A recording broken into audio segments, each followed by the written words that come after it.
college football all day. It's a Football Friday right here on The Zone. Whether it's the Utes, Cougars, or Aggies, we've got you covered. This is a Football Friday edition of Hans Olsen and Scotty G, presented by Mountain Land Supply on 97.5, the KSL Sports Zone.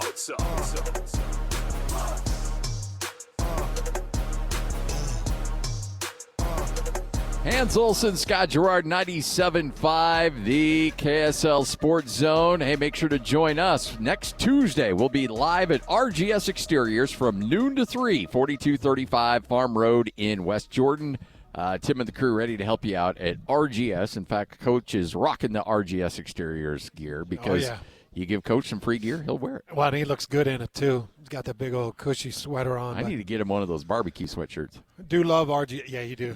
I'll get some promotion out of that. Do love RGS. Tim and the crew ready to go. We're at Tim Daly Mazda Southtown, so make sure to get down here. Jake's ready to move these vehicles. They're priced to move, and you can take advantage of some great employee pricing, some interest rates, savings, and all of that available for you right now.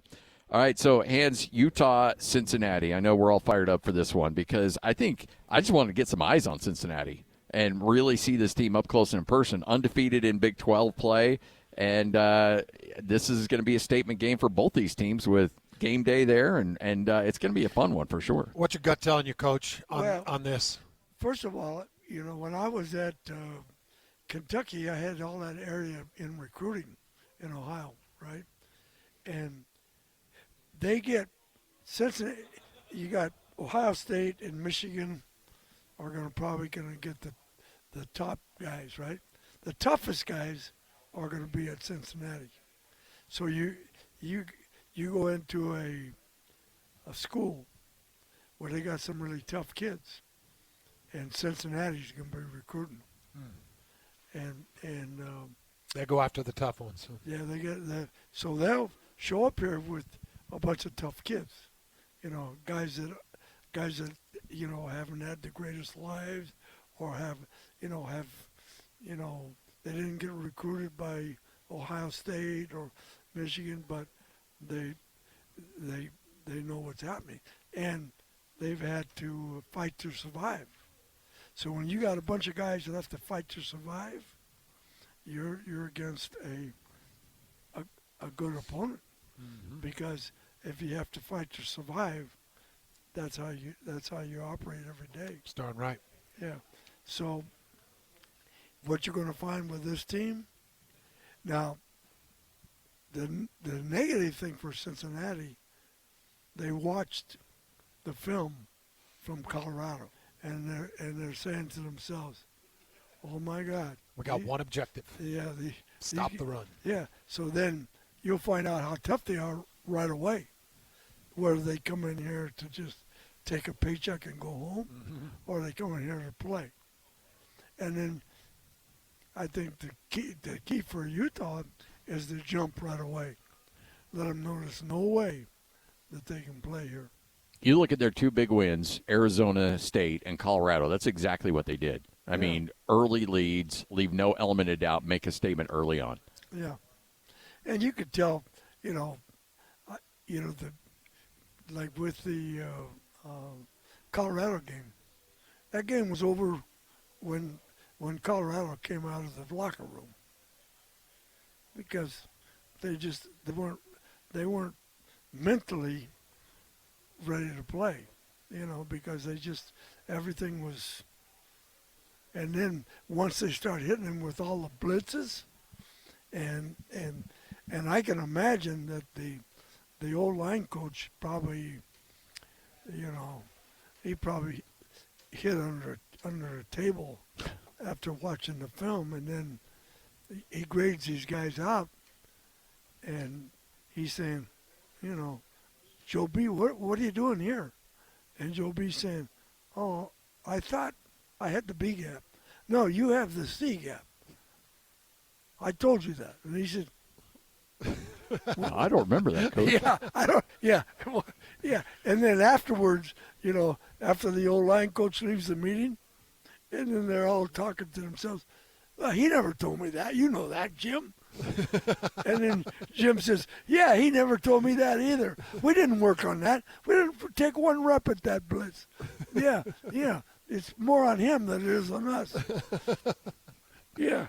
So I can see The finger pointing. Oh yeah, I can see it. I can see it now. And then the defensive coordinator, defensive line coach said, why is that gap so open? Well, you told me to be in the C gap, and I went to the C gap, but he said, no, you're supposed to be in the B gap. I didn't know that. I mean, I'm just telling you, how, that's. Oh, yeah, the that's conversation, hey, the miscommunications. Oh, yeah. And then, And then the excuses. Excuses, yeah. So the D-line coach has got an excuse. The linebacker coach got an excuse. The secondary coach got an excuse. The offensive coordinator says, yeah, they showed us a bunch of stuff we'd never seen before. I mean, it's just like, and then Deion's saying, I don't buy any of this. Yeah. Because you are all caught flat-footed. Because he's a pretty upfront guy.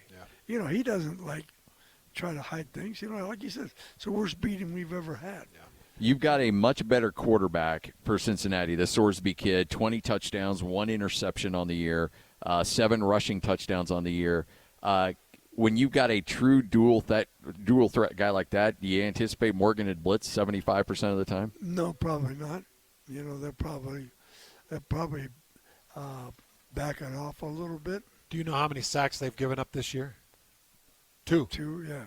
Well, they're, So, Coach, when you would see a team, you're through 8 games, they've given up 2 sacks, number 1 team in the country in protection. Yeah. So do you think, let's hit them where they think they're tough? Or do you think, well, we might as well not try that because it's not been penetrated yet? My guess, and the quarterback knows where to go with the football. He knows pre-read where he's going to go. So in his mind, he's already got, okay, I know where I'm going. Okay. So then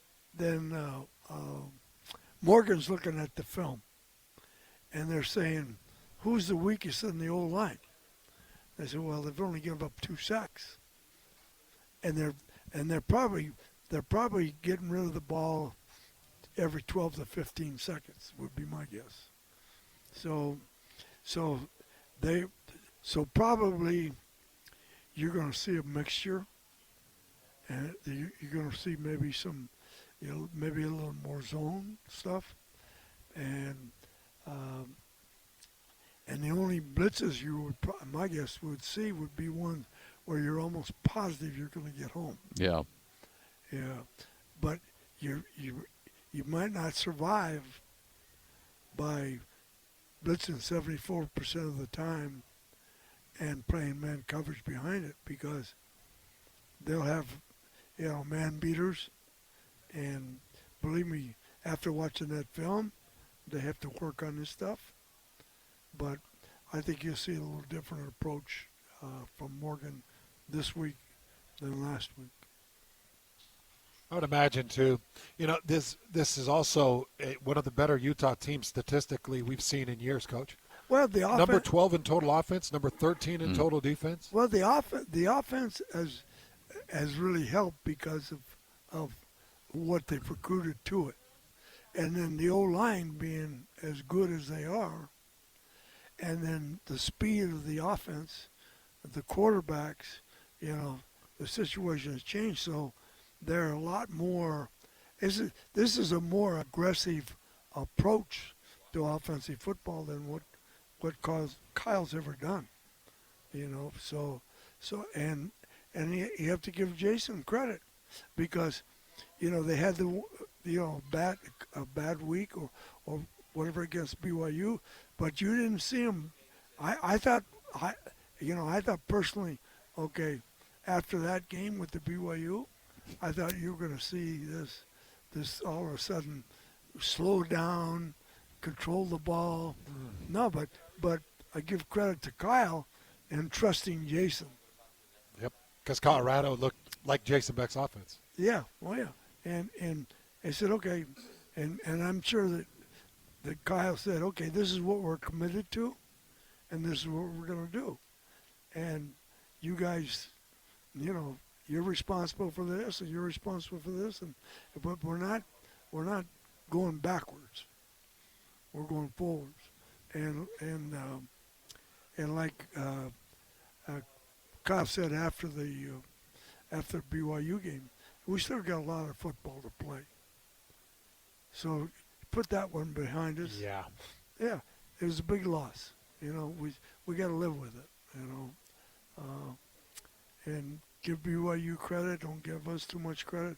But the key is how they got up to play the next week. Yeah. And it was a complete turnaround. Yeah, and they played physical, tough, aggressive, in every phase. And all of a sudden this kicker looks like he's an All-American. I mean, if he's kicking everything and it looks easy, I'm saying a week ago we didn't trust the guy. Now all of a sudden, I don't know what happened. Maybe they had a brain transform. Yes. Yeah. They found Louis Sakota and transferred his brain into this kicker. What they did is all of a sudden he looked different. Like first couple of games when he would go in and they show his eyes, I'm saying, nah. The freshman ain't got it. This guy's too worried to kick a ball through. And then last week, he just went out and kicked. So I don't know whether there was a magic Santa to talk to him, or somebody somebody from outer space got to him. But is there anything that drives you more nuts as a coach than working with kickers? No, those guys. Oh, I remember one time we had 7 kickers at Long Beach State, and I asked Sean McNabb, "Where'd you get these guys?" and I remember one of them. We're going through the. When you got 7, you don't have one. Yeah. Is that what you're saying? Thank you. Yeah. And then we got a long snapper that's always late for the plane, right? And so you gotta. That's unacceptable. That's unacceptable. So do you have the plane go and leave the long snapper there, and you haven't got another one? No, you wait for the long. Oh, I don't know. I might leave the long snapper and go for it on every 4th. Yeah. Try to eliminate the snap game. Just tell you, it's a trip. And I remember the long snapper played for me at Gavilan, right? And so we didn't have a long snapper. So Wayne Howard says, "Hey, we got to have a snapper." I said, "Well, Sal's available." I said, "Where is he?" I think he's sleeping in a chicken coop out in back of his parents' house. And so we sent one of our guys down. And I said, "Where's Sal?" He's in a chicken coop, just like he said. Well, tell him, hey, we need him to get out here, and we'll put him in school, and he can long snap for us. He said it's a heck of a lot better than being in the chicken coop. Was he really in the chicken coop? Yes. Wow. Yeah. You got him out of the coop and onto the field. I said, "Sal, I just saved your life, brother." Yeah. Got you out of the coop, got you into some good housing, and we're going to get you educated. You got a good future now.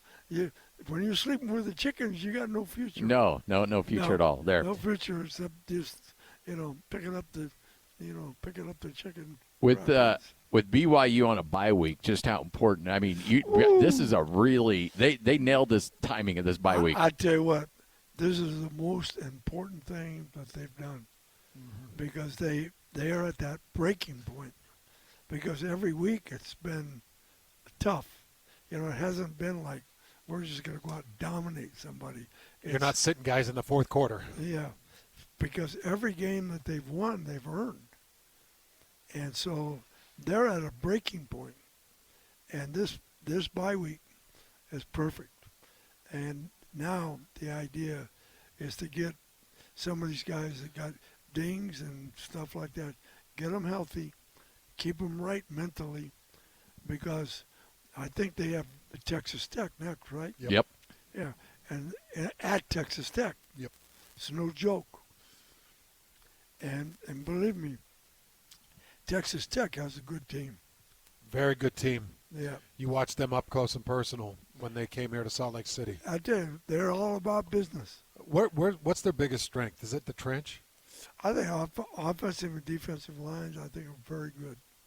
I think their linebackers, the back end guys, are really good. I think defensively, I think they're very good. And quarterback doesn't make a lot of mistakes, and they're all grounded type players. In other words, you watch them how they handle themselves, and they're very grounded. They're very, they Even kill? Yeah. Well, they when they come out, and you could tell that they have one thing in mind: win the football game. The coaches come out, same attitude. No BS to them, no laughing, no slapping hands or anything. I just completely locked in. I love that business attitude. It's Yeah. hard. It's hard to get though. So when I saw them when they came out here, and I said, we're in trouble with this group because these guys are no nonsense. Just came here to play football. If you want to beat us, you have to beat us physically because we're not going to give in or give up. Kyle's mentioned, and you kind of hinted at it as well, that he knows how a game is going to go based on what he sees in pregame warmups. Oh, yeah, absolutely. And I'm a big believer in that. Yeah. I'm a big believer in where their eyes are, what the assistant coach is doing, when they're warming up, where he's at. So, I love to watch.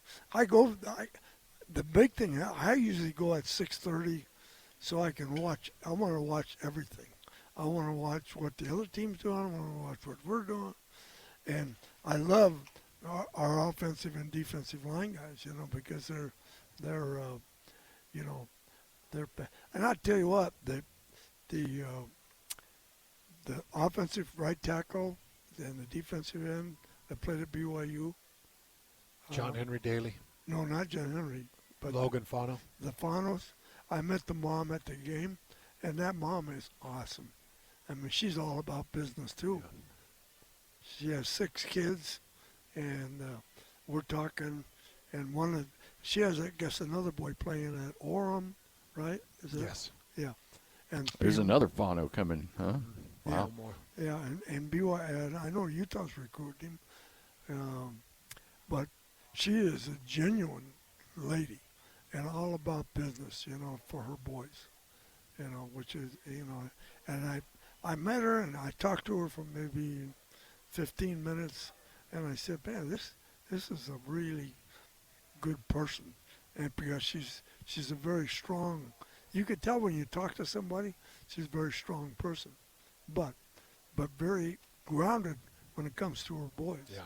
Dad's the same way. Have you met Bingham? No, I have not. Yeah, Dad's just the same way. Yeah, they got it. And those boys, I think those boys really reflect those pairings, the 2 parents they've gotten. Oh, I agree. But I do believe that a lot of the outcome of this next 4 games is those 2 boys. Yeah, I think the Fanos are the anchor on both sides of the ball. yeah, And Logan is getting a really nice press now from the interior. Yeah. He's getting a push from John Henry Daly on the opposite side. Spencer knows that every game he's got to take the next step. His ultimate goal is obviously to be a draft pick, yeah. and he wants to continue to show that. So both those guys are laser focused. Yeah, so And they're going to have to play good against Cincinnati. Oh, yeah. oh yeah, hey, I mean, Utah has the easier schedule going down to the end. BYU has a tough schedule. Yeah. Especially if Utah wins this game against Cincinnati, then it really opens up for them. Oh yeah, because they got Kansas at Utah at some point. Kansas State at Utah. Yeah, and then They're at Baylor and at Kansas. the only team that scares you a little bit is Baylor, because Baylor's capable. Yeah. But Baylor's like dips. They're up, they're down. They're up, they're down. Because I look at the games they played, and I said, man, these guys are dangerous. Is Dave in trouble there, do you think? Dave is a different guy now. Oh, yeah. Very quiet, very, very businesslike, and he's probably not he's probably not an AD's favorite guy because he's not a communicator. In other words, a butt kisser. Well, yeah, he's a yes and no guy. He's not going to schmooze boosters and no, he's not. That's just not his style, And so, but he's a very smart football guy, particularly on the defensive side. I remember when he was at Wisconsin and Barry Alvarez came to me and he said, "This defense won't work in this conference." I said, "What do you mean it won't work in this conference?" He said, "Yeah, because it's not what we do." I said, "Well," I said, "Barry, this guy that Gary hired is really smart." And I said, "And I think the defense is going to work." And then obviously he got hired away from Gary after a year or two, but he changed, because those guys are so set in their ways, over, under, Yeah. I mean, this is what we do, And I said, "Barry, this is not a we do. This is a he do." 97.5, the KSL Sports Zone. All college football, all day. It's a Football Friday right here on the Zone. Whether it's the Utes, Cougars, or Aggies, we've got you covered. This is a Football Friday edition of Hans Olsen and Scotty G, presented by Mountain Land Supply on 97.5, the KSL Sports Zone. Hans Olsen, Scott Garrard, 97.5, the KSL Sports Zone. Big one tomorrow for Utah. They take on Cincinnati. And if you want tickets, it's time for another Utah keyword. This is your chance to win tickets to tomorrow night's game against Cincinnati. This hour, the keyword is McBride. Okay. Wow. Text it to 57500, and you'll automatically be entered to win tickets tomorrow night. Again, the keyword is McBride. All one word, no spaces. And listen, next hour, we'll give away another keyword for your chance to win. We'll have the winner announced at the end of the day. For details and contest rules, visit KSLSports.com. Hey, Coach, do you think Kyle Whittingham feels a lot of pressure? Do you think he's feeling pressured in this game or this season? Or do you feel like he's more of a kind of laid back, relaxed, like I'm going to do this? I don't think he's laid back and relaxed. I think that he knows that at some point he's going to retire. But what he wants to do is he wants to go. There's certain things that he wants to get done, and they spent a lot of time building this particular team. I mean, they step by step, day by day, and if a guy wasn't good enough, they got rid of him and brought another guy in. So I think he put a lot of stake in this team, a lot of stake in changing the offense, a lot of stake in what he's looking at with the hopes that he can, that when he decides to retire, he can retire on a high note. He couldn't retire after last year because that wouldn't have been right for him. But if they could finish it out the right way and have good results at the end, he leaves the program in great shape. Legacy intact. His whole like future, as far as where he is with Utah football would be the winningest coach in the history of the school. Pac-12 championships, Rose Bowl, these things that were, basically unattainable at one time. So he's done all of these things. You feel like he's got the team he can win out? Well, I think this team is very good, but we'll see, because they've been a little bit up and down. But when they're up, they're up. And all I'm saying is, you O-line guys, you D-line guys, you better show up. Don't take any plays off. Don't look for excuses. Just go out there and play as hard as you can. Take the game over in the fourth quarter. Take no prisoners, and then go to the next game. I mean, really, that O-line has no excuses. I mean, talent-wise, that's probably the best O-line that's ever been at the University of Utah. Both tackles are in the top 10 maybe in the NFL. Center's been a 3-year starter there. Right guard's a really good player. Mokafisi's a really good player. So they've got, a lot of experience in that group. They got 3 or 4 running backs that are good. The quarterback situation is good. Obviously, 1 and 2. So they're solid there. I mean, there's not a lot of weaknesses. And I thought the one thing that I did notice in the Colorado game is they're using their hands on defense a lot better than they were earlier, as far as, gap control, shaking, cross face. I don't know if because the Colorado guys were so bad or we were that good. But, I mean, there was no, the line of scrimmage was a joke.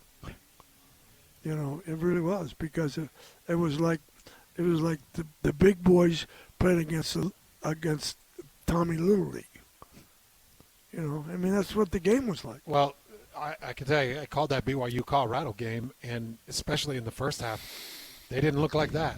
Yeah, I know. They put up a heck of a fight. Hey, I watched them 3 times, on TV, Colorado. This is a pretty good team. They got the personnel's not bad. They do some real good things. They got a chance. They keep improving, and they got players.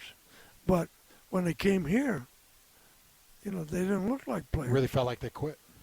Yeah, well, yeah. It just, who knows what goes through a player's mind sometime. Is it? I'll bet you've said that a million times. Yeah, I bet. A million times. But I got to imagine hands there's a certain level of physicality that if you bring it early, you can feel a team probably break. You can. Yeah, you can. But it takes the right moment. It's really tough to break a team because college athletes are so mentally strong. Usually it's a reflection of the coach, honestly. Usually it's the team isn't afraid to break because the coach won't break them. Or I kind of feel like they've had a coach that's been a bit MIA. He's dealing with his own health problems, and I feel sick for Coach Prime's health issues. But, we talk about him not being there next year. I don't think it's going to be really up to him. I think it's up to his health. Yeah, I do too. I mean, I just don't think he – I think, I was skeptical of him because of his approach. But I actually really like the guy because I think he's accountable. He's accountable. He doesn't try to cover anything up. If something doesn't go well, he said, yeah, we didn't do this. Just like he said, we lost all 3 phases. Not one phase did we win. It was the only worst beating I've ever had was when my mama spanked me, and I love that quote, because he's not sitting there blaming it on, he's blaming it on himself. Yeah. And which tells you a lot about, his character, as a person. So, before when he was getting all this publicity, all this stuff, I think, this guy's, but no, he's a real guy, and he's a competitor, and he wants to, he wants to succeed. Now, is he going about it the right way? No. Is he building a program from the bottom up? No. He's building a program from up to up. Yeah. Because he's kind of the, has a good reputation. Kids say, yeah, I want to play for him. Oh, yeah. Yeah. All right, we'll wrap this thing up. Hans and Scotty, 97.5, the KSL Sports Zone. Get some final thoughts on Utah and Cincinnati, and look ahead to next week as all the teams back in action coming up next week as well. It's all right here on 97.5, the KSL Sports Zone. All college football all day. It's a Football Friday right here on the Zone. Whether it's the Utes, Cougars, or Aggies, we've got you covered. This is a Football Friday edition of Hans Olsen and Scotty G, presented by Mountain Land Supply on 97.5, the KSL Sports Zone.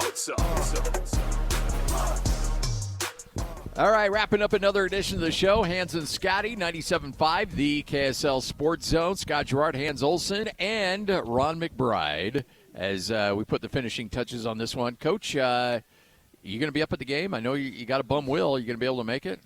It doesn't look good because right now I'm on what they call grounded status. We're going to list you as questionable. How about that? Questionable. Hey, because Mike, Vicky, come on, let's go. They said, they've all got a big sign out there that says no. Coach, couple Toradol shots. We'll get that brace on. I've got Toradol. I've got every drug known to man. Coach is running a pharmacy out of his house. I tell you, you get this age, there's a pill for everything, right? Yeah. Yeah, take this one. This will be good. I got to imagine, though, that it's pretty amazing being your age, though. Yeah. There's a lot of good things that come with it, right? Well, a lot of good things, and then your body goes sideways on you. You could be feeling great, I had a great summer, I'm swimming every day, feel good. And then all of a sudden, I have this bad month, and then, but hey, that's life. We'll get those knees taken care of. You got to get out to this one, but it is an 8:30 kick. I know. That means you'll get home at about 2:30 in the morning. Yeah. So these late kicks are pretty rough. Well, the big mistake I made was driving myself to my grandson's house last week, and then driving home at like 12:30, 1 o'clock in the morning, and not having a great feel for, the car and everything. So it's kind of just stupid, But yeah, but like they say in my family, hey, he does a lot of stupid stuff. Nobody says that. Yes, they do. Oh, I could see Vicky saying that. Yeah. Oh, absolutely. Okay, so, Coach, we've kind of laid out the numbers. We laid out the format, 8:15 kick, ESPN game day. It's all or nothing for Utah. They lose this one, they're out of the Big 12 race. Exactly. It's all on the line. Utah is a 10.5-point favorite, according to Vegas. You've nailed the outcomes in these Utah games through the year. Kind of give us your play out of this. Everything depends on the start. If they come out, and just, pound the ball and take over the line of scrimmage and take over the game, then it'll be one of those runaway games. If they come out, first couple of series they stall, Cincinnati has some success, then you're going to talk about a fourth quarter football game. And then you're going to talk about, okay, who makes the plays?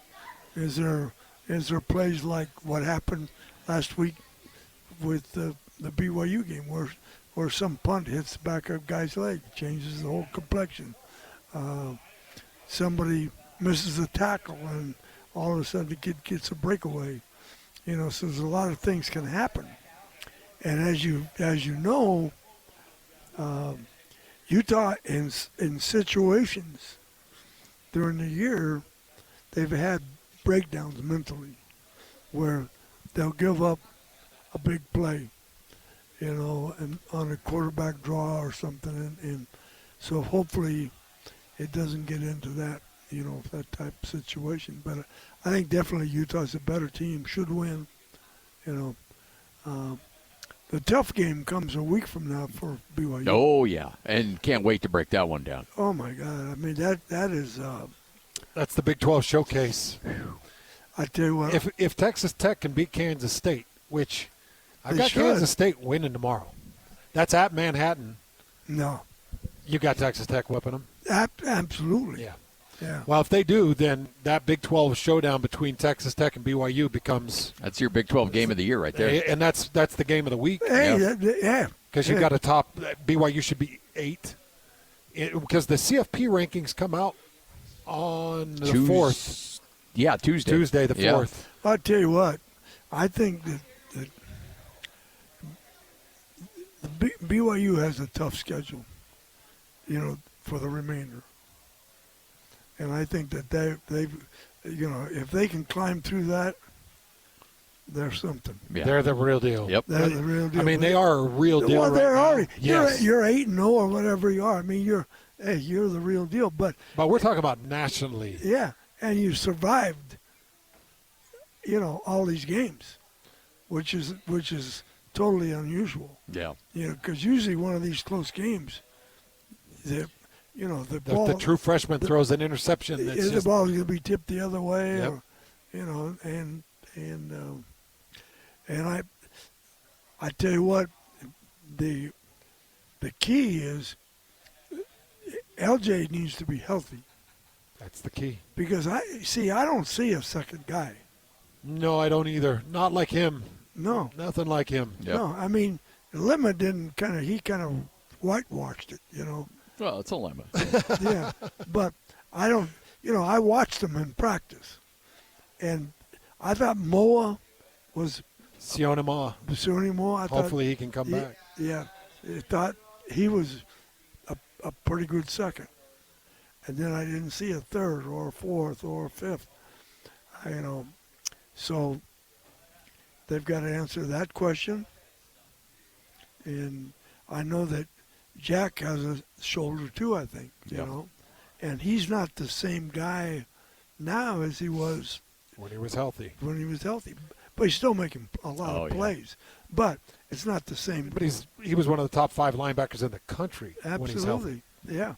So, everybody's dealing with injuries, It's just how you can get through them. And the one thing for BYU's credit, in practice, they operate 3 units. And the guys run in and run out. And everybody is expected to produce on all 3 units. So it isn't like the third guy has a break, because they're as demanding on the third guy as they are as the first guy. So that just means they have more guys that are prepared for what's going on. But Texas Tech, their personnel is very good. Very good. Yep. Yeah. Well, Coach, we appreciate it. Okay. 97.5, the KSL Sports Zone.